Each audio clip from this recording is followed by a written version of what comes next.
अपनी बेटी को सर्दी से बचाने के लिए उस इंसान ने 20 लाख डॉलर अपनी बैग से निकाले और जला दिए। वीडियो में जिस शख्स के बारे में आप जानने वाले हैं उसे इतिहास का सबसे अमीर तरीन क्रिमिनल माना जाता है। उस शख्स का ड्रग्स एम्पायर इतना बड़ा था कि पूरी दुनिया का 80% कोकीन का कंट्रोल इसी बंदे के हाथ में था। इस इंसान के अमीरी का अंदाजा आप इस बात से भी लगा सकते हैं कि ये ड्रग्स तस्करी के लिए सबमरीन का भी इस्तेमाल किया करता था। जी हाँ, हम बात कर रहे हैं पाब्लो एस्कोबार के बारे में।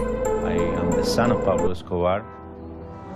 My father at the time, he was perhaps one of the richest men in Colombia. The accusation was that my father was in charge. 700 pounds of refined cocaine into the United States.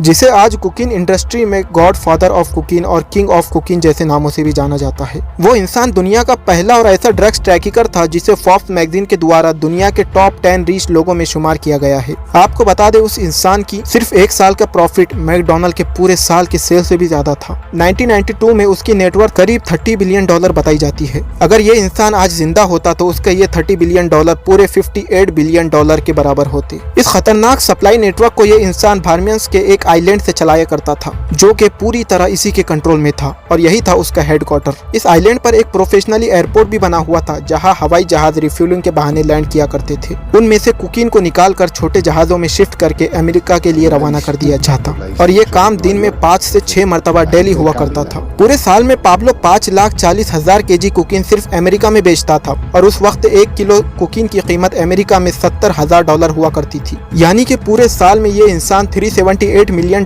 की कुकीन सिर्फ America में ही बेच दिया करता था, जबकि पूरी दुनिया में भी कुकीन सप्लाई नेटवर्क 80% इसी इंसान की थी और ये काम पूरे 16 साल तक कंटिन्यूसली चलता रहा। एक रिपोर्ट के मुताबिक एस्कोबार को सारी रिश्वतें देकर भी पूरे $60 मिलियन सिर्फ एक दिन में ही बचा करते थे, जो कि सिर्फ उसका प्रॉफिट हुआ करता था, जो कि साल के पूरे $22 बिलियन बनते हैं। इसके ज्यादा होने का अंदाजा आप इस बात से भी लगा सकते हैं कि मैकडोनल्ड ने साल 2019 में $21 बिलियन की सेल की, जबकि एस्कोबार ने 1980 में $22 बिलियन की सिर्फ प्रॉफिट ही किया। और जाहिर है कि ब्लैक मनी होने की वजह से पाब्लो एस्कोबार सारा पैसा हार्ड कैश की सूरत में ही रखता था। आपको जानकर हैरानी होगी कि एस्कोबार के पैसों की गड्डियां बनाने के लिए रोजाना $1,000 की तो सिर्फ रबर बैंड ही मंगाए जाते थे, यानी कि साल के $3,65,000 के सिर्फ रबर बैंड।